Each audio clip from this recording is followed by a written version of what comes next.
الحمدللہ رب العالمین والصلاة والسلام علی سید المرسلین اما بعد فاعوذ باللہ من الشیطان الرجیم بسم اللہ الرحمن الرحیم الصلاة والسلام علیک یا رسول اللہ وعلی آلک واصحابک یا حبیب اللہ الصلاة والسلام علیک یا نبی اللہ وعلی آلک واصحابک یا نور اللہ۔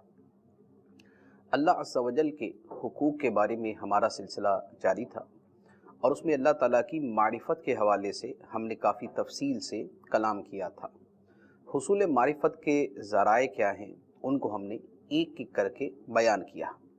اب اسی کو مزید آگے بڑھاتے ہیں کہ اللہ تعالیٰ کی معرفت کے حوالے سے ایک بڑی بنیادی بات ذہن میں رکھنے کی ہے کہ معرفت الہی کا کما حقہ سے مراد یہ ہے کہ جتنی اللہ تعالیٰ کی معرفت ہے اتنی کا حصول مخلوق کے لیے ممکن نہیں۔ اللہ تعالیٰ کی شان لامتناہی ہے، اس کی صفات کے اندر جو گہرائی ہے وہ لامتناہی ہے، لہٰذا ہم ان کی انتہا تک نہیں پہنچ سکتے۔ ہاں، اس میں سے ایک حصہ ہے کہ جس کا علم اللہ تعالیٰ ہمیں عطا فرماتا ہے اور ہمیں حاصل ہو جاتا ہے۔ قرآن پاک میں اللہ تبارک و تعالیٰ نے اسے ایک جگہ پر یوں ارشاد فرمایا وَلَوْ أَنَّ مَا فِي الْأَرْضِ مِن شَجَرَةٍ أَقْلَامٌ وَالْبَحْرُ يَمُدُّهُ مِن بَعْدِهِ سَبْعَةُ أَبْحُرٍ مَا نَفِدَتْ كَلِمَاتُ اللَّهِ۔ فرمایا اور اگر زمین میں جتنے درخت ہیں سب قلمیں بن جائیں اور سمندر اس کی سیاہی اور اس کے پیچھے 7 سمندر اور ہو جائیں تب بھی اللہ کی باتیں ختم نہ ہوں گی۔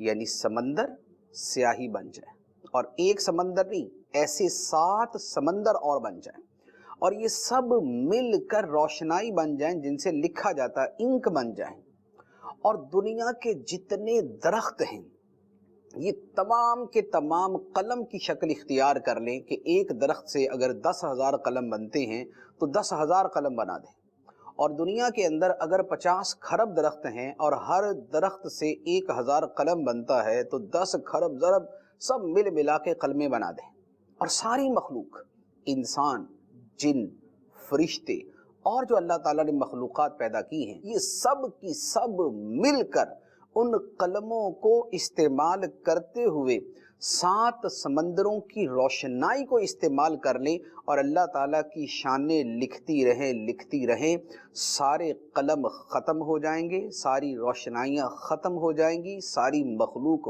فنا ہو جائے گی، لیکن اللہ تعالیٰ کی باتیں اور شانوں کا لکھنا ختم نہیں ہوگا۔ یہ ہے معرفت الہی کی وسعت کا ایک بیان، اور حقیقت یہ ہے کہ یہ ایک تفہیم کے لیے اور سمجھانے کے لیے، کیونکہ قلم بھی متناہی، درخت بھی متناہی، روشنائی بھی متناہی، مخلوق بھی متناہی، اور شان جس کی لکھنی ہے اس کی شان لامتناہی، تو متناہی لامتناہی کو لکھ نہیں سکتا۔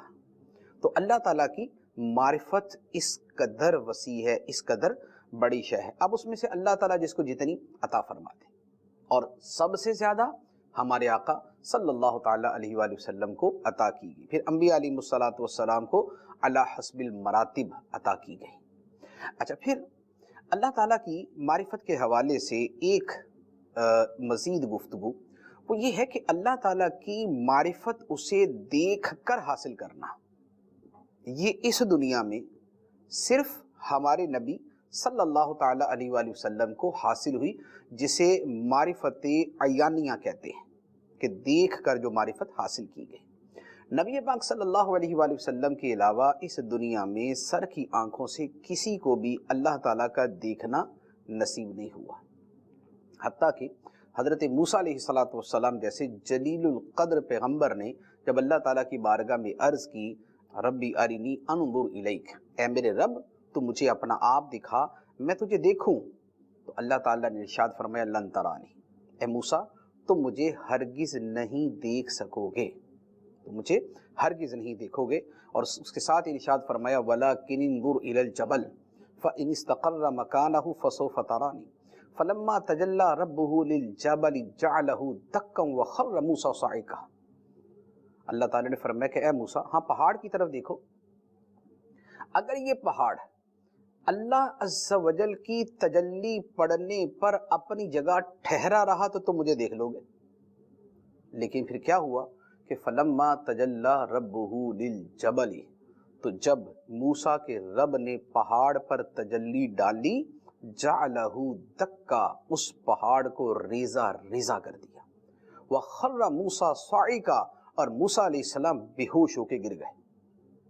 تو جب موسیٰ علیہ السلام جیسے جلیل القدر پیغمبر اس دنیا میں اللہ تعالیٰ کا دیدار انہیں نہ ہوا تو پھر کسی اور کو کیا ہوگا؟ ہاں صرف ہمارے نبی صلی اللہ تعالیٰ علیہ وآلہ وسلم کو نصیب ہوا، اور اس کا بیان بھی قرآن پاک کے اندر ایک جگہ اشارتاً موجود ہے، ثم دنا فتدلی فکان قاب قوسین او ادنا، اور ما زاغ البصر وما طغی۔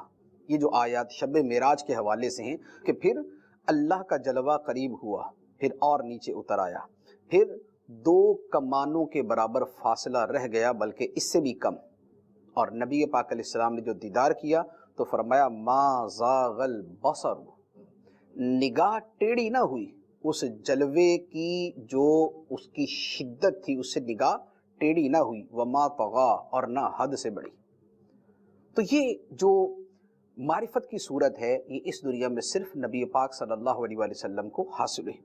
اچھا، دوسری اللہ تعالیٰ کی معرفت کی ایک صورت یہ بھی ہو سکتی ہے کہ اللہ تعالیٰ کو معاذ اللہ کسی شے سے تشبیہ دے کے معرفت حاصل کریں، لیکن اللہ تعالیٰ کے حوالے سے معرفت کی یہ صورت بھی ہمارے لیے ممکن نہیں۔ وجہ یہ ہے کہ اللہ تعالیٰ کی مثل ہے ہی کوئی نہیں، لیس کمثلہ شیء، اللہ کی مثل کوئی شے ہی نہیں کہ آپ اس کے ساتھ تشبیہ دے کر جو ہے وہ اللہ تعالیٰ کی معرفت حاصل کریں۔ ہاں، اللہ تعالیٰ کی جو معرفت کا حصول ہے وہ اس کی صفات کے ذریعے ہے کہ اللہ تعالیٰ کی یہ صفت ہے، یہ شان ہے، یہ شان ہے، یہ شان ہے، جو قرآن پاک کے اندر اللہ تعالیٰ نے بیان فرمائی۔ اچھا، اور یہ جو صفات کا موضوع ہے، صفات الہیہ کا موضوع ہے، یہ ہمیشہ سے بڑا نازک رہا ہے۔ اس کے اوپر حقیقت یہ ہے کہ عوامی فورم کے اوپر تو اس کے اوپر تفصیلی کلام کرنا، جو اس کے دقائق ہیں اور جو اس کے اندر باریکیاں ہیں ان کو بیان کرنا، یہ مصلحت کے بھی خلاف ہوتا ہے اور عوام کو سمجھ بھی نہیں آئے گا۔ اسی لیے صفات ہی کی وہ مباحث تھیں کہ جن کی وجہ سے معتزلہ فرقہ جدا ہو گیا، خارجی جو ہے وہ جدا ہو گئے، جہمیہ جدا ہوئے، قدریہ جدا ہوئے، اور اس کے علاوہ شروع اسلام کے جو ابتدائی وہ صدیاں بنتی ہیں ان کے اندر جو فرقے بنتے تھے ان میں اکثریت وہی ہے کہ جو صفات باری تعالیٰ کے حوالے سے غلط فہمیوں کا شکار ہوئی اور ان کے فرقے بن گئے۔ اور صرف جو مسلمان کہلانے والے فرقے ہیں انہی کے اندر یہ معاملہ نہیں تھا، بلکہ جو دیگر مذاہب ہیں سابقہ یا موجودہ ان کے اندر بھی صفات باری تعالیٰ کے حوالے سے، صفات خدا کے حوالے سے غلط فہمیاں پائی گئیں۔ اسی لیے مثال کے طور پہ مشہور فلسفی افلاطون، فلاسفہ نے بھی اللہ تعالیٰ کی صفات کے اوپر کلام کیا، لیکن بہت ساری جگہوں پہ حدود سے تجاوز کیا، اللہ تعالیٰ کے لیے اضطرار ثابت کیا کہ بعض جگہ پر اس سے اضطراراً افعال صادر ہوتے ہیں، حالانکہ اللہ تعالیٰ اس سے پاک ہے۔ افلاطون نے کہا کہ اللہ تعالیٰ کلیات کا علم رکھتا ہے، جزیات کا نہیں رکھتا۔ کلیات کا مطلب یہ ہے کہ اللہ تعالیٰ کائنات کو تو جانتا ہے، سورج، چاند، ستارے، زمین، آسمان، ان باتوں کو تو جانتا ہے، لیکن جو اس کے اندر جزیات ہیں کہ ایک درخت میں کتنے پتے ہیں اور ایک انسان میں کتنے سیلز ہیں اور کتنے جناب وہ جراثیم ہوتے ہیں، اس طرح کی جو ڈیٹیل ہے اللہ تعالیٰ اس کو نہیں جانتا، معاذ اللہ۔ تو اب یہ کیا تھا؟ یہ جہالت، کہ جہالت کی وجہ سے اللہ تعالیٰ کی صفات کو صحیح طریقے سے سمجھا نہیں، اس کی شان علم کو صحیح طریقے سے نہیں سمجھا۔ اچھا، اسی طرح مشرکین عرب جو تھے وہ فرشتوں کو اللہ تعالیٰ کی بیٹیاں کہتے تھے، اور جنات کا نسب بھی اللہ تعالیٰ سے ثابت کرتے تھے۔ اب یہ کیا ہے کہ یہ جو اللہ تعالیٰ کی شان سبحان ہے، جو شان قدوس ہے، جو اس کی پاکی اور تنزیہ کی شان ہے، یہ اس کے خلاف ہے۔ اللہ تعالیٰ اس سے پاک ہے، اس لیے قرآن پاک میں فرما دیا لم یلد ولم یولد، نہ اس نے کسی کو جنا نہ وہ جنا گیا، اور اللہ تعالیٰ نے کسی کو بطور اولاد اختیار بھی نہیں کی، ایڈاپٹ بھی نہیں کیا۔ تو یہ مشرکین عرب کی غلط فہمیاں تھی صفات کے حوالے سے۔ اچھا، اسی طریقے سے بتوں کو اللہ تعالیٰ کی بارگاہ میں شفیع ماننا کہ یہ سفارش کریں گے، شفاعت کریں گے، یہ بھی ایک جہالت کی صورت تھی کہ اللہ تعالیٰ کی بارگاہ میں جو سفارش ہے وہ اللہ کی اجازت سے ہوگی اور اسی کی ہوگی جس کو خدا نے پرمیشن دی ہے، جیسے انبیاء علیہ السلام، جیسے اولیاء کرام، جیسے فرشتے۔ تو یہ تو اللہ تعالیٰ کی بارگاہ میں سفارش کریں گے، لیکن خود ہی بت بنا کے ان کو شفیع بنا دے، شافع بنا دے، ایسا نہیں ہے۔ اچھا، اسی طرح پھر دنیا کے اندر وہ بت پرست قومیں بھی موجود ہیں جو یہ کہتی ہیں کہ معاذ اللہ، اللہ تعالیٰ اوتار کی شکل میں دنیا کے اندر آتا ہے، یعنی انسانی وجود کے اندر اللہ تعالیٰ دنیا کے اندر آتا ہے۔ اللہ تعالیٰ اس سے پاک ہے کہ وہ اس طرح جو ہے وہ کسی اوتار کی شکل میں آئے، ایسا نہیں۔ ہاں، اسلام نے اللہ تعالیٰ کی جو شانیں ہیں ان کو اس قدر خوبصورت انداز کے اندر ڈیفائن کیا اور ایکسپلین کیا اور انہیں واضح کیا کہ پوری طرح سمجھ آ جائے کہ اللہ تعالیٰ کی شان کیا ہے، اس کی صفات کیا ہے۔ وہ نقص سے پاک ہیں، عیب سے پاک ہیں، اور مزید جو اس کے حوالے سے جو تفصیلات قرآن، احادیث اور علماء امت نے بیان فرمائی ہیں وہ ساری کی ساری اسلام کے اندر موجود ہیں۔ اور یہ جو لوگوں نے اللہ تعالیٰ کے حوالے سے غلط فہمیاں پالی ہوئی تھیں، اس کی صفات کے حوالے سے غلط فہمیاں پالی ہوئی تھیں، اللہ تعالیٰ نے قرآن پاک کے اندر ان کا رد بھی فرمایا۔ چنانچہ ایک جگہ ارشاد فرمایا وَمَا قَدَرُ اللَّهَ حَقَّ قَدْرِهِ، اور ان لوگوں نے اللہ کی ویسے قدر نہ کی جیسے اس کی قدر کرنے کا حق تھا۔ جیسے اللہ تعالیٰ کی قدر کرنے کا حق تھا ویسے ان کافروں نے اور خدا کی صفات کو غلط سمجھنے والوں نے اللہ تعالیٰ نے قدر نہ کی، اس کی قدرت کیسی ہے، اس کا علم کیسا ہے، یہ قدر نہ کر سکے۔ اور پھر اللہ تعالیٰ کی جو صفات ہیں ان کے حوالے سے اللہ تعالیٰ نے ایک اور حکم ارشاد فرمایا وَلِلَّهِ الْأَسْمَاءُ الْحُسْنَى فَادْعُوهُ بِهَا، اور اللہ ہی کے لیے ہیں اچھے نام، اسماء حسنہ اچھے نام، تو اللہ کو ان ناموں کے ساتھ پکارو۔ اللہ تعالیٰ سے ہم دعا کرتے نا، یا اللہ، یا رحمان، یا رحیم، یا کریم، یا رب العالمین، یہ جتنے بھی ہم اللہ تعالیٰ کی صفات کے ساتھ اس کو پکارتے ہیں یہ سب کیا ہیں؟ یہ سب اچھے نام ہیں۔ تو اللہ تعالیٰ کو ان ناموں کے ساتھ پکارو، یا مجیب الدعوات، یا شافی، یا کافی، یا وکیل، یا رحمان، یا رزاق، یا رازق، یا قادر، یا قدیر، یا مقتدر، ان ناموں کے ساتھ اللہ تعالیٰ کو پکارو، یا حنان، یا منان، یا حی، یا قیوم، ان ناموں کے ساتھ اللہ تعالیٰ کو پکارو۔ اور جو اللہ تعالیٰ کے نام بغیر دلیل کے کفار نے رکھ لیے، فرمایا نہیں، ادھر نہیں جانا۔ فرمایا وَذَرُوا الَّذِينَ يُلْحِدُونَ فِي أَسْمَائِهِ، اور ان لوگوں کو چھوڑ دو جو اللہ کے ناموں میں کج روی اختیار کرتے ہیں، حق سے دور پڑتے ہیں، جو سیدھا راستہ ہے اس سے ہٹتے ہیں۔ فرمایا کہ جو اللہ تعالیٰ کے اسماء کے اندر یہ معاملہ کرتے ہیں ان کو چھوڑ دو، ان کو چھوڑ دو، جو خود اللہ تعالیٰ کے ایسے نام بناتے ہیں جو اللہ تعالیٰ کی شان کے لائق نہیں۔ تو الحاد فی الاسماء یہ ایک بڑا اہم مسئلہ ہے۔ اس کی صورتیں ہیں، میں چونکہ اسی حوالے سے گفتگو ہو رہی ہے تو تفسیر صراط الجنان کے اندر جو اس کے حوالے سے کلام ہے اس کا خلاصہ جو ہے وہ میں عرض کرتا ہوں۔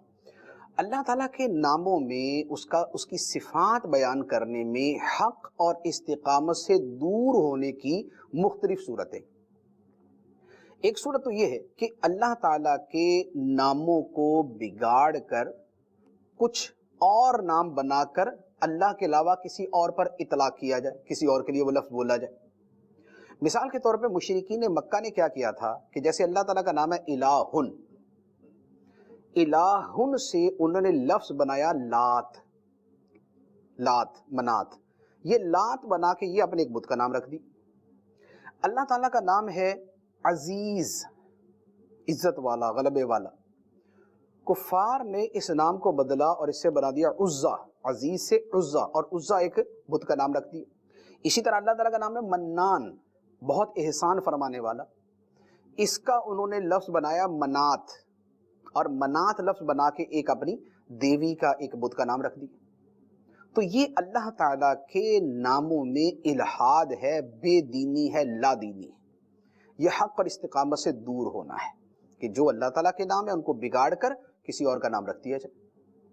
ایک صورت یہ ہے۔ دوسرا یہ ہے کہ اللہ تعالیٰ کا ایسا نام رکھا جائے کہ جو قرآن حدیث میں نہیں آیا اور جو اجماع امت سے بھی ثابت نہیں، نہ قرآن میں ہے، نہ حدیث میں ہے، نہ سلف صالحین سے اس کا ثبوت ہے، نہ اجماع امت سے ثبوت ہے۔ ایسے نام اپنی طرف سے اللہ تعالیٰ کے رکھنا یہ جائز نہیں۔ اسے کہتے ہیں کہ اللہ تعالیٰ کے اسماء توقیفی ہیں۔ توقیفی کا مطلب یہ ہے کہ شریعت پر موقوف ہیں، جو شرعی دلائل ہیں ان سے جو ثابت ہوگا وہ اللہ تعالیٰ کا نام ہوگا۔ ایسا نہیں ہے کہ اپنی طرف سے سوچ کے خدا کا نام بنا دے۔ جیسے اس کی ایک مثال عرض کرتا ہوں، اللہ تعالیٰ جواد ہے۔ جواد کا مطلب ہے جود و بخشش فرمانے والا، عطا فرمانے والا۔ اب جواد جو ہے یہ تو اللہ تعالیٰ کا نام ہے، لیکن اس کو بدل کر اب اس کی جگہ کر دیجئے کہ اللہ تعالیٰ سخی ہے۔ سخی کا لفظ جو ہے یہ قرآن حدیث میں نہیں ہے، سخی کا لفظ جو ہے یہ سلف صالحین سے نہیں ہے، لہذا اللہ تعالیٰ کے لیے سخی کا لفظ نہیں بولیں گے، جواد کا لفظ استعمال کریں گے کہ وہ جود و بخشش فرماتا ہے۔ لیکن سخی کا لفظ جو ہے وہ چونکہ ثابت نہیں ہے لہذا یہ لفظ نہیں بولا جائے گا۔ اچھا، اسی طرح اللہ تعالیٰ کے لیے ایسے نام رکھنا کہ جن کا معنی فاسد ہے، غلط ہے، اللہ تعالیٰ کی شان کے لائق نہیں، یہ لفظ نہیں بولے جائیں گے۔ جیسے مثال کے طور پہ اللہ تعالیٰ کے لیے رام کا لفظ، مسلمان اللہ تعالیٰ کے لیے رام کا لفظ استعمال نہیں کر سکتے، کر تو دوسرے بھی نہیں سکتے، لیکن چونکہ ہم مسلمانوں سے مخاطب ہے اس اعتبار سے کلام کر رہا ہوں۔ کیوں؟ اس لیے کہ رام کا مطلب ہے رما ہوا، یعنی کسی کے اندر اترا ہوا، حلول کیا ہوا، کسی کے وجود کے اندر سرایت کیا ہوا۔ تو اللہ تعالیٰ سے پاک ہے کہ اللہ تعالیٰ حلول کرے اور اللہ تعالیٰ جو ہے وہ کسی کے اندر رما ہوا ہو، اللہ تعالیٰ اس سے پاک ہے۔ لہذا اب یہ لفظ جو ہے اس کا معنی فاسد ہے تو یہ اللہ تعالیٰ کے لیے نہیں بولیں گے۔ اسی طرح پرماتما، یہ لفظ بھی نہیں بولیں گے۔ تو یہ جو الفاظ ہیں ان الفاظ کے اطلاق سے بھی بچنا ضروری ہے۔ اچھا، اسی طرح وہ نام کے جن کا معنی ہی پتہ نہ ہو اللہ تعالیٰ کے لیے وہ بھی نہیں بول سکتے۔ جیسے ہوتا کیا ہے کہ جو پچھلی زبانیں گزری ہیں، سریانی، عبرانی، ان کے اندر بھی اللہ تعالیٰ کے اسماء تو تھے۔ ہمارے ہاں جیسے رحمان، رحیم، کریم، جبار، قہار، عالم، علیم، قدیر، یہ سب اللہ تعالیٰ کے نام ہیں، یہ تو عربی کے اندر ہے۔ اب جو سریانی زبان تھی اس میں بھی کتابیں اتری اللہ تعالیٰ کی، عبرانی زبان تھی اس میں بھی کتابیں اتری۔ تو اب ان کتابوں میں جو اللہ تعالیٰ کے نام تھے تو لازمی بات ہے کہ وہ عربی کے بالکل انداز کے تو نہیں ہوں گے۔ اب ان ناموں میں جو نام احادیث میں ہیں یا نصوص شرعیہ سے ثابت ہے یا بزرگان دین سے وہ الفاظ ثابت ہیں تو ان کا تو اطلاق کر سکتے ہیں، لیکن ایسا نام کہ جس کا ہمیں معنی نہیں پتا اور کوئی یہ کہتا ہے کہ جی یہ بھی اللہ تعالیٰ کا نام ہے، تو ہم پھر صرف جو ہے وہ اتنی جو ہے کمزور سی سند اور دلیل کی وجہ سے اللہ تعالیٰ کے لیے وہ نام استعمال نہیں کریں گے، اور اس کی کئی صورتیں ہو سکتی ہیں۔ لہٰذا جو الفاظ کے جن کا معنی معلوم نہیں ہے ان کا اطلاق اللہ تعالیٰ پر نہیں کر سکتے۔ اچھا، اسی طرح ایک اور اس میں جو ہے وہ تھوڑی سی ایک شرعی مسئلہ بھی یہاں پر میں عرض کروں۔ بعض اوقات ہمارے ہاں کیا ہوتا ہے کہ اللہ تعالیٰ کے کچھ ایسے نام ہیں جو اللہ تعالیٰ کے ساتھ خاص ہیں، وہ کسی اور کے لیے نہیں بول سکتے، لیکن ہمارے ہاں نام رکھے جاتے ہیں اور نام رکھے جاتے ہیں عبد کے ساتھ، کہ عبد یعنی بندہ، یعنی فلاں کا بندہ، لیکن وہ عبد کا لفظ ہٹا دیا جاتا ہے اور جو بقیہ اللہ تعالیٰ کا خاص نام ہے وہ بول دیا جاتا ہے۔ جیسے مثال کے طور پہ عبد الرحمن، رحمان کا بندہ۔ رحمان اللہ تعالیٰ کا وہ نام ہے جو صرف اللہ کے لیے بولا جا سکتا ہے۔ رحمان کا لفظ نبی پاک علیہ السلام کے لیے بھی نہیں بول سکتے۔ تو اب نام ہے کسی کا عبد الرحمن اور بولتے اس کو رحمان، تو رحمان بولنا حرام، عبد الرحمن ہی بولیں گے، رحمان نام رکھنا جائز نہیں ہے۔ اچھا، اسی طریقے سے نام ہے عبد القدوس۔ قدوس وہ نام ہے کہ جو اللہ تعالیٰ کے ساتھ خاص ہے۔ اب عبد القدوس نام ہے اور اس بندے کو بول رہے قدوس، تو قدوس بولنا جو ہے یہ شرعاً جائز نہیں، کیونکہ قدوس کا مطلب ہے انتہائی پاک، جس میں کوئی خامی نہیں، کوئی کمی نہیں، کوئی اس کے اندر عیب نہیں ہے، کسی قسم کی اس کے اندر کوئی شارٹ کمنگ نہیں، تو بندہ تو ایسا نہیں ہو سکتا۔ تو اب یہ نام جو ہے یہ بھی توجہ طلب ہے۔ عبد القدوس ہے تو یہی کہا جائے، قدوس نہ کہا جائے۔ عبد القدیر بھی اسی کے اندر آتا ہے، عبد القدیر کو قدیر کہنا یہ جائز نہیں، عبد القدیر ہی کہا جائے۔ تو یہ میں نے چند مثالیں آپ کے سامنے جو ہے وہ اچھا، اسی طرح خالق بڑا مشہور نام ہے۔ اب نام ہوتا ہے عبد الخالق، اس کو بولتے ہیں خالق۔ خالق کا مطلب پیدا کرنے والا، تو کیا بندہ پیدا کرنے والا ہے؟ نہیں، تو بندہ عبد الخالق ہے، وہ خالق کا بندہ ہے، خالق نہیں ہے، لہذا عبد الخالق کو عبد الخالق ہی کہنا ضروری ہے، خالق کہنا حرام ہے۔ اسی طرح رازق بھی ہے، رازق کون ہے؟ اللہ تعالیٰ۔ اب نام ہے عبد الرزاق اور بولتے ہیں اس کو رزاق ہیں، تو اب عبد الرزاق کو رزاق کہنا یا عبد الرازق کو رازق کہنا یہ بھی جائز نہیں۔ تو لہذا یہ ایک بڑی اہم ایک چیز ہے جو جہالت کی وجہ سے ہمارے معاشرے کے اندر رائج ہے کہ نام بگاڑ دیتے ہیں، اور یہ بھی الحاد فی الاسماء کی صورت میں کہ اللہ تعالیٰ کے ناموں میں حق سے ہٹنا، کہ جو نام خدا کے ساتھ خاص ہے وہ کسی اور کے اوپر بولنا یہ جائز نہیں ہے۔ تو ان مسائل کا بھی خیال رکھا جائے۔ اچھا، اب یہاں پر صفات باری تعالیٰ کا چونکہ بیان تھا کہ وَلِلَّهِ الْأَسْمَاءُ الْحُسْنَى، اور اللہ ہی کے لیے ہیں اچھے اچھے نام، فَادْعُوهُ بِهَا، تو اللہ کو ان ناموں کے ساتھ پکارو، اور ان لوگوں کو چھوڑ دو جو اللہ کے ناموں میں حق اور استقامت سے ہٹتے ہیں، جو کج روی اختیار کرتے ہیں، جو ٹیڑھا راستہ اختیار کرتے ہیں، ان کو چھوڑ دو۔ تو اللہ تعالیٰ کی جو صفات کا معاملہ ہے، جیسے میں نے عرض کیا کہ ایک اعتبار سے تو یہ بہت دقیق معاملہ ہے، لیکن ایک اعتبار سے یہ بہت واضح بھی ہے کہ قرآن پاک کے اندر اللہ تعالیٰ کی صفات کا بیان بڑا مفصل ہے اور بڑا کھول کر بیان کیا گیا ہے، اور ان کے ذریعے سمجھنا بڑا آسان بھی ہے۔ کچھ جگہ پر دقت ہوتی ہے تو وہاں پر کسی نہ کسی لازمی بات ہے کہ پھر عالم سے ہی وہ سمجھیں گے، خود بخود سمجھیں گے تو بہت زیادہ غلطی کا اندیشہ ہے۔ اچھا، اب یہاں پر ایک چیز عرض کروں، ایک ہے اللہ تعالیٰ کا ذاتی نام اور دوسرے ہیں صفاتی نام۔ ذاتی نام اللہ تعالیٰ کا ہے اللہ، لفظ اللہ اسم جلالت یہ اللہ تعالیٰ کا ذاتی نام ہے۔ اس کے علاوہ جتنے نام ہیں یہ سب صفاتی نام کہلاتے ہیں، کہ یہ اللہ تعالیٰ کی کسی صفت پر دلالت کرتے ہیں۔ لفظ اللہ ذات خدا پہ دلالت کرتا ہے، رحمان اس کی رحمت پہ، رحیم اس کی رحمت پہ، رؤوف اس کی رافت پہ، کریم اس کے کرم پہ، ذوالفضل اس کے فضل کے اوپر، اور مجیب الدعوات اس کی دعا قبول کرنے کے اوپر۔ یعنی اللہ تعالیٰ کی صفتیں اور شانیں ان ناموں سے ظاہر ہوتی ہیں، ان کو کہتے ہیں صفاتی نام۔ تو ذاتی نام صرف اللہ، اور صفاتی نام جتنے بھی بقیہ نام ہیں وہ سب صفاتی نام ہے۔ جیسے نبی پاک صلی اللہ تعالیٰ علیہ وآلہ وسلم کے جو ذاتی نام ہے وہ دو ہیں، ایک ہے محمد اور ایک ہے احمد صلی اللہ علیہ وسلم۔ محمد و احمد ذاتی نام ہے، اور بقیہ سب نبی پاک علیہ السلام کے صفاتی نام ہیں، نبی، رسول، مزمل، مدثر، طہ، یاسین اور کریم، رحیم، رؤوف۔ تو یہ جتنے نبی پاک علیہ السلام کے اسماء مبارکہ یہ سب آپ کے صفاتی نام ہیں۔ محمد اور احمد جو ہیں یہ ذاتی نام۔ تو اللہ تعالیٰ کا ذاتی نام ہے اللہ، اور اس کے علاوہ جتنے نام ہیں وہ سب آ جاتے ہیں صفاتی نام۔ اچھا، اب ان صفاتی ناموں کا جو قرآن پاک میں بیان ہے اس کے ساتھ ہمارا کیا تعلق ہے؟ دو باتیں ہیں۔ ایک تو یہ ہے کہ اللہ تعالیٰ کا یوں کہہ لے کہ جو تعارف ہے اور جو اللہ تعالیٰ کی شانوں کا ہمارے سامنے بیان ہے کہ جس سے ہم سمجھتے ہیں کہ اس عظیم ذات کی شانیں کیا ہیں، ہمیں ان صفات کے ذریعے ان کا پتہ چلتا ہے۔ دوسرا یہ ہے کہ ان صفات کے ذریعے ہم اللہ تعالیٰ سے تعلق قائم کرتے ہیں۔ ہم جو اللہ تعالیٰ سے تعلق بناتے ہیں وہ ہمارا ان صفات کو سمجھ کر ہوتا ہے۔ مثال کے طور پہ جیسے اللہ تعالیٰ کی صفت ہے خالق۔ اب جب ہمیں پتہ ہے کہ خالق اللہ ہے، محیی زندگی دینے والا اللہ ہے، تو اب ہم جب سوال کریں گے کہ جس کا تعلق زندگی کے ساتھ ہے یا جس کا تعلق تخلیق کے ساتھ ہے تو وہ اللہ تعالیٰ سے کریں گے۔ اچھا، اللہ تعالیٰ کا نام ہے رازق، رزاق، یعنی رزق دینے والی ذات۔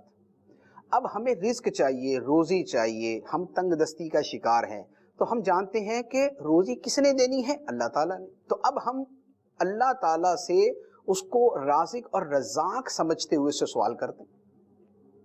ہم جانتے ہیں کہ اللہ تعالیٰ کی شان ہے شافی، شفا دینے والا۔ شفا دینے والا اللہ تعالیٰ کی ذات ہے، لہذا اب ہم کسی مرض میں مبتلا ہوں گے تو ہم جانتے ہیں کہ شفا تو اللہ تعالیٰ نے دینی ہے، لہذا اب ہم اس کی صفت شافی کو سامنے رکھتے ہوئے اس سے دعا کریں گے۔ اس طرح بقیہ اور جو صفات ہیں ان کو لے لیں۔ ہمیں سلامتی چاہیے تو ہمیں پتہ ہے کہ اللہ تعالیٰ کی شان ہے سلام، سلامتی دینے والا۔ ہمیں امان چاہیے، پناہ چاہیے تو ہمیں پتہ ہے کہ اللہ تعالیٰ کی شان ہے مومن، امن دینے والا۔ ہمیں حفاظت چاہیے تو ہمیں پتہ ہے کہ اللہ تعالیٰ کی شان ہے مہیمن، نگہبانی فرمانے والا، حفاظت فرمانے والا، رقیب، حفاظت فرمانے والا۔ اچھا، ہمیں کوئی نفع مطلوب ہے تو ہمیں پتہ ہے کہ اللہ تعالیٰ کی شان ہے نافع، نفع دیتا ہے۔ ہمیں عزت چاہیے، ہمیں پتہ ہے اللہ تعالیٰ کی شان ہے معز، عزت دینے والا، تو ہم اللہ تعالیٰ سے عزت کا سوال کریں گے۔ ہمیں مدد چاہیے تو ہمیں پتہ ہے کہ اللہ تعالیٰ کی شان ہے ولی ناصر، ولی مددگار، ناصر مددگار، تو ہم اللہ تعالیٰ کی ان صفات کو اپنے سامنے رکھ کے، اپنے ذہن میں رکھ کے اللہ تعالیٰ سے دعا مانگیں گے۔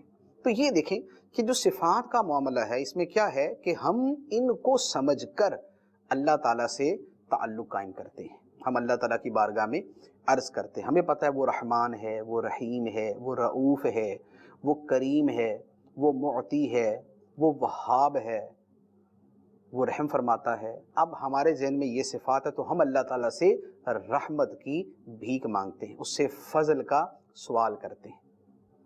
تو صفات باری تعالیٰ کو سمجھنے سے ہمارا ایمان جو ہے وہ مضبوط ہوتا ہے اور ہمارا جو خدا سے تعلق ہے اس کے اندر مضبوطی آتی ہے۔ یہاں پر ایک اور کلام بھی کیا جاتا ہے اور وہ ہے اللہ تعالیٰ کے 99 ناموں کے حوالے سے۔ 99 اللہ تعالیٰ کے جو نام ہیں، اللہ تعالیٰ کے 99 ناموں کے حوالے سے میں 3 چیزیں عرض کروں گا۔ پہلی بات تو یہ ہے کہ 99 ناموں کی بڑی فضیلت ہے۔ بخاری شریف کے اندر حدیث مبارک ہے، نبی پاک صلی اللہ تعالیٰ علیہ وآلہ وسلم نے ارشاد فرمایا، اللہ تعالیٰ کے 99 نام ہیں، جو شخص ان ناموں کو یاد کر لے تو وہ جنت میں داخل ہوگا۔ اللہ تعالیٰ کے 99 نام ہیں، جو ان ناموں کو یاد کر لے وہ جنت میں داخل ہوگا۔ یہ بخاری شریف کی روایت ہے۔ تو 99 ناموں کا اس اعتبار سے ثبوت ہے اور ان کی فضیلت بھی ہے، اور عام طور پہ وہ 99 نام قرآن پاک کے شروع کے اندر جو ٹائٹل پیج کا اندر والا پیج ہوتا ہے وہ اور اس کے سامنے والے پیج پہ لکھے ہوئے ہوتے ہیں۔ تو اب ان کو کوئی یاد کر لیتا ہے تو بڑی فضیلت ہے اس کے لیے، جنت کی بشارت ہے اس کے لیے۔ اچھا، اب یہ 99 نام کون سے ہیں؟ کیونکہ بخاری شریف کے الفاظ میں یہ تو ہے کہ 99 نام ہیں، جو ان کو یاد کر لے وہ جنت میں داخل ہوگا، لیکن ہیں کون سے؟ یہ بخاری میں نہیں، اس کی روایت ہے ترمذی شریف کے اندر۔ ترمذی کے اندر وہ روایت ہے کہ جس میں اللہ تعالیٰ کے ان 99 ناموں کی فہرست دی گئی ہے، ابن ماجہ اور ترمذی کے اندر۔ تو وہاں سے وہ فہرست جو ہے وہ اس کو دیکھ کے یاد کیا جا سکتا ہے، اور قرآن پاک کا جو میں نے شروع کا بھی عرض کیا وہاں پر بھی لکھی ہوتی ہے، وہاں سے بھی اس کو یاد کر سکتے ہیں۔ اچھا، لیکن یہاں پر ایک اور وہ جو تیسری بات میں نے عرض کرنی وہ یہ ہے کہ یہ جو کہا جاتا ہے نا کہ اللہ تعالیٰ کے 99 نام، اس کا مطلب یہ نہیں ہے کہ 99 ہیں اس سے زیادہ نہیں ہیں، اس کا یہ مطلب نہیں ہوتا۔ 99 سے مراد یہاں پر وہ نام ہے کہ جن کی فضیلت حدیث میں بیان کر دی گئی اور ان کا اثبات کر دیا گیا، یعنی بتا دیا گیا کہ یہ ہیں، یہ نام اللہ تعالیٰ کے ہیں۔ ایسا نہیں ہے کہ ان 99 کے علاوہ اللہ تعالیٰ کے اور نام نہیں ہیں، نہیں، اللہ تعالیٰ کے اور بھی بہت سارے نام ہیں۔ احادیث طیبہ بلکہ قرآن پاک کو بھی جب پڑھتے ہیں تو اس میں بھی اللہ تعالیٰ کے بہت سے اسماء مل جاتے ہیں۔ احادیث طیبہ کو دیکھتے ہیں تو کتاب الاسماء والصفات، اس میں جو علامہ امام بہقی رحمۃ اللہ علیہ کی ہے اس کو پڑھیں تو اس کے اندر اور بھی بہت سارے مل جاتے ہیں۔ اسی طرح صفات باری تعالیٰ پر تو چونکہ بہت کتابیں لکھی گئی تو جب ان کو ڈیٹیل سے پڑھتے ہیں تو اس میں ناموں کی جو تعداد ہے وہ کافی زیادہ ہے، یعنی یوں کہہ لیں کہ بعض علماء نے تو 1000 تک اللہ تعالیٰ کے نام شمار کیے اور بعض نے اس سے بھی زیادہ بیان کیے ہیں۔ تو جو 99 ہیں یہ وہ ہیں کہ جو ایک حدیث میں بیان کیے گئے، ترمذی کے اندر، ابن ماجہ کے اندر، اور جن کو یاد کرنے کی فضیلت جو ہے وہ بخاری شریف میں بیان کی گئی، ورنہ اللہ تعالیٰ کے جو نام ہے وہ اس سے زائد ہیں۔ اب اللہ تعالیٰ کے ناموں کے حوالے سے، صفات کے حوالے سے چند ایک چیزیں مزید میں عرض کرتا ہوں۔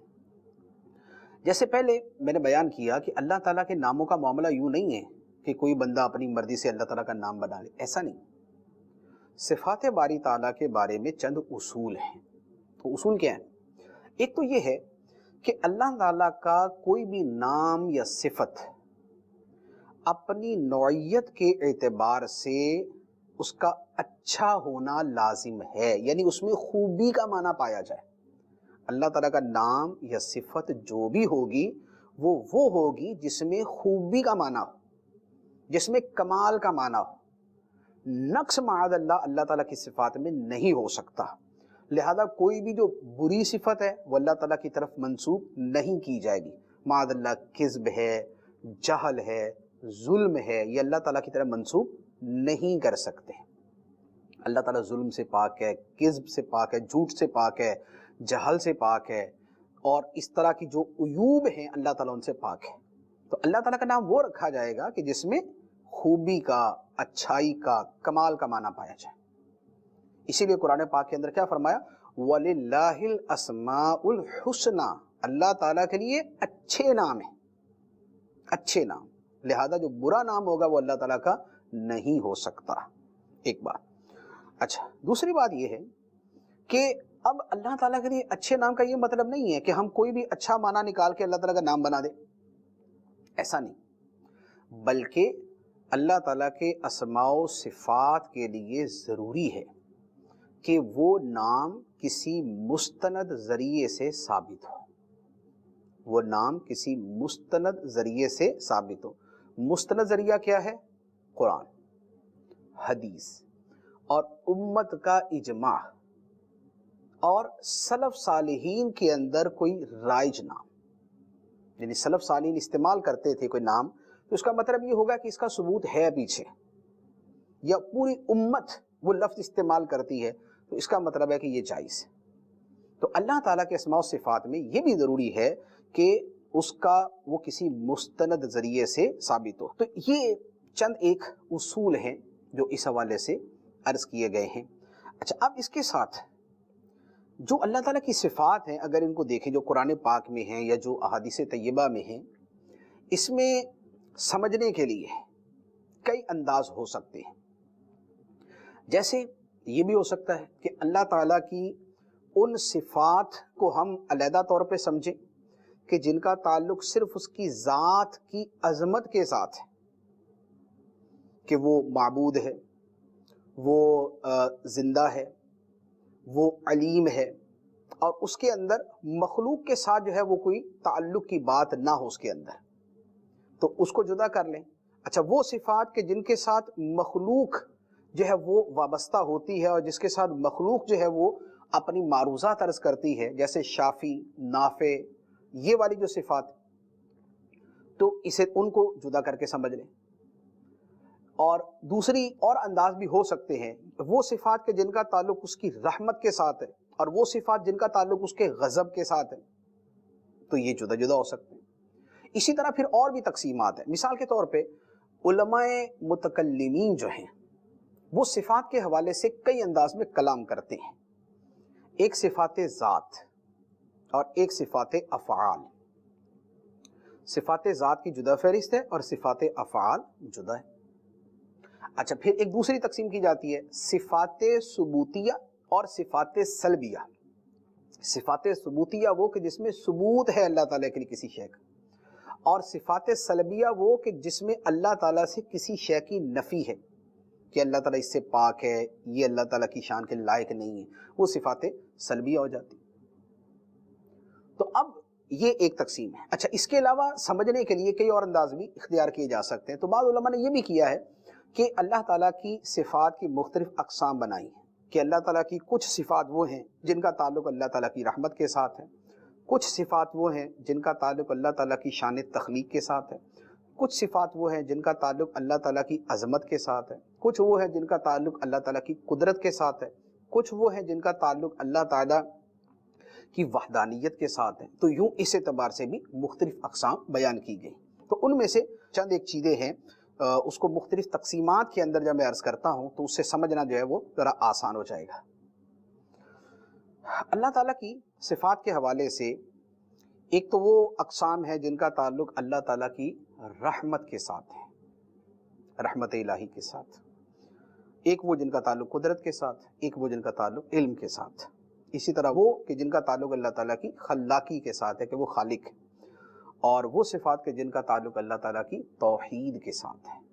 اب جو پہلی صورت ہے اللہ تعالیٰ کی رحمت کے ساتھ جن صفات کا تعلق ہے، یہ ایک پورا جو ہے وہ ڈیٹیل کلام ہے کہ جن کا تعلق اللہ تعالیٰ کی رحمت کے ساتھ ہے۔ اللہ تعالیٰ اپنی مخلوق پر مہربان ہے، وہ رحم فرماتا ہے، وہ رحمت فرماتا ہے، وہ کرم نوازی فرماتا ہے، وہ بخشش فرماتا ہے، وہ عطا فرماتا ہے۔ یہ سب وہ چیزیں ہیں جو اللہ تعالیٰ کی صفت رحمت کو ظاہر کرتی ہیں کہ مخلوق عرض کرتی ہے تو خدا اس کی دعا سنتا ہے، غلطی کرتی ہے تو اللہ تعالیٰ اس پہ حلم فرماتا ہے، خطا کرتی ہے تو اللہ تعالیٰ درگزر فرماتا ہے، نیکی کرتی ہے تو اللہ تعالیٰ نیکی کا صلہ عطا فرماتا ہے، اور اس کے علاوہ مشکل میں بندہ گرفتار ہوتا ہے تو اللہ تعالیٰ اس کو نجات دیتا ہے، تو اور تاریکی میں ہے تو اللہ تعالیٰ اس کو نور عطا فرماتا ہے۔ یہ وہ چیزیں ہیں کہ جن کو سامنے رکھ کے بندے کے دل میں اللہ تعالیٰ کی محبت پیدا ہوتی ہے کہ وہ رحمان، وہ رحیم، وہ کریم ایسا ہے کہ جو ہم پر کچھ تو ہم مانگتے ہیں تو وہ ہمیں دیتا ہے، لیکن ہزاروں لاکھوں چیزیں وہ ہیں جو بن مانگے ہمیں عطا فرماتا ہے۔ مثال کے طور پہ آکسیجن ہمیں ملتی ہے، سانس ہمارا چل رہا ہے، دل ہمارا دھڑک رہا ہے، تو ہم کیا دعا مانگ رہے ہوتے ہیں یا اللہ آکسیجن ملتی رہے، یا اللہ دل دھڑکتا رہے، یا اللہ آنکھیں دیکھتی رہے؟ نہیں، ہم تو پیدا ہوئے تھے جب سمجھ بوجھی کچھ نہیں تھی، اللہ تعالیٰ نے سانس ہماری تب بھی چلائی، ہمارے دل میں دھڑکن تب بھی رکھی، ہماری آنکھوں میں بصارت تب بھی عطا فرمائی، ہمیں اور لاکھوں کروڑوں نعمتیں ہمارے وجود کے اندر ڈال دی۔ یہ کیا تھی؟ یہ اللہ تعالیٰ کی رحمت ہے۔ تو اللہ تعالیٰ کی جب ان رحمتوں اور ان کرم نوازیوں کو بندہ دیکھتا ہے تو اس کا دل اللہ تعالیٰ کی بارگاہ میں جھکتا ہے، وہ سر تسلیم خم کرتا ہے، اس کے دل میں محبت کا جذبہ پیدا ہوتا ہے، وہ خدا تعالیٰ کی بارگاہ کی طرف رجوع کرتا ہے۔ یہ جو اللہ تعالیٰ کی رحمت کی صفات ہوتی ہیں۔ اچھا، اب اس میں جو رحمت کی صفات ہیں اگر ان کو تھوڑا سا ہم گنتی کے اندر لے کے ہیں تو ان کی ایک بہت بڑی تعداد بنتی ہے، لیکن میں چند ایک صفات ان میں سے عرض کرتا ہوں۔ جیسے اللہ تعالیٰ کی صفت ہے الرحمن، ہم بسم اللہ شریف میں پڑھتے ہیں بسم اللہ الرحمن الرحیم، ہم پڑھتے ہیں الحمدللہ رب العالمین الرحمن الرحیم۔ الرحمن نہایت مہربان، الرحیم بہت رحمت فرمانے والا۔ رحمان وہ ہے کہ جو رحمت فرمانے میں رحمت کی انتہا کو پہنچا ہو، بندے کو جیسا کچھ چاہیے تھا اللہ تعالیٰ نے اپنی حکمت اور اپنی رحمت سے وہ عطا فرمایا ہوا ہے۔ رحیم دائماً اس کی رحمتیں جاری ہوں، مسلسل اس کی رحمتیں جاری ہیں، مستمر ہیں، دائم ہیں اور مسلسل ہمیں مل رہی ہیں۔ سورج ہے، ایسا نہیں ہے کہ ایک دن نکلتا ہے 4 دن نہیں نکلتا، نکل رہا ہے، سورج نکلتا ہے، روزانہ نکلتا ہے اور نکلا ہی ہوتا ہے، دنیا کے کسی نہ کسی خطے میں نکلا ہوتا ہے، اور جو اس سے رحمتیں وابستہ ہیں، فوائد اور منافع وابستہ ہیں، وہ بندے کو مل رہے۔ اسی طرح پانی ہے، پانی جو ہے وہ مسلسل لوگوں کو میسر ہے۔ ہوا ہے، اللہ تعالیٰ نے ہوا کا ایسا نظام بنایا ہوا کہ ہوا بندے کو مل رہی ہے۔ اور جو اس کی صفت رحمان ہے، صفت رحمان کی تھوڑی سی گہرائی میں جائیں تو آپ یقین کیجئے کہ آدمی کا دل جو ہے وہ جذبات تشکر سے جھک جاتا ہے اور جذبات تشکر سے لبریز ہو جاتا ہے کہ اللہ تعالیٰ کی رحمتوں کی کیا کیا انداز ہے، وہ ہمیں کیسے پالتا ہے، وہ ہمارے لیے کیسی رحمتیں فرماتا ہے۔ ایک کھانے کا لقمہ جو ہم کھاتے ہیں وہ کن کن مراحل سے گزرتا ہے، وہ کھانے کا ایک لقمہ جس گندم سے یا جس چاول سے وہ بنا ہے، وہ چاول بننے کے اندر کیا کیا چیزیں شامل تھی، اس میں زمین بھی تھی، اس میں پانی بھی تھا، اس میں مٹی بھی تھی، اس کو روشنی بھی دی، اس کو حرارت بھی پہنچی، اس کو بیج بھی پہنچا، اس کی گروتھ بھی ہوئی، اس کو نہ جانے کیا کیا ملا، پھر وہ کہاں اگا، کہاں کٹا، کہاں بنا، کہاں پسا، کہاں پہنچا، کہاں کھایا گیا۔ مشرق کے اندر پیدا ہونے والی چیز ہوتی ہے، اللہ تعالیٰ مغرب والوں کو کھانے کے لیے عطا فرما دیتے ہیں۔ ایک دانہ مشرق کا اس میں، ایک دانہ مغرب کا اس میں، ایک دانہ کہیں کا ہے، پتہ نہیں کہاں کے دانے مل کے وہ چیز بنی ہوتی ہے اور ہم تک پہنچتی۔ آلو پیدا ہو رہا ہے جناب ہنگری کے اندر، اور آلو پیدا ہو رہا ہے جناب یورپ کے کسی ملک کے اندر، ہمارے سامنے چپس کی صورت کے اندر موجود ہے۔ ہم مختلف جو ہے وہ چیزیں کھا رہے ہوتے ہیں۔ یہ کیا ہوتا ہے سارا؟ یہ اللہ تعالیٰ کی شان رحمان ہے، شان ربوبیت ہے، وہ پالنے والا ہے۔ وہ کہاں سے بندے کو کیسے پالتا ہے، ہم کسی ایک شے کو پکڑ کے اس کی آخری تک پہنچنے کی کوشش کریں تو ہماری عقلیں دنگ رہ جاتی ہیں۔ اور اللہ تعالیٰ نے پورا یہ نظام قائم کیا ہوا ہے، زمین سے لے کر آسمان تک، مشرق سے لے کر مغرب تک، ہر بندے کو اس کی شان کے مطابق جو رحمت اللہ تعالیٰ اس کو دینا چاہتا ہے اس کو پہنچا رہا ہوتا ہے، اور جس کو رحمت دینا چاہتا ہے اس کو روک کوئی نہیں سکتا، اور جس سے نعمت واپس لینا چاہتا ہے تو اللہ تعالیٰ سے چھین کوئی نہیں سکتا۔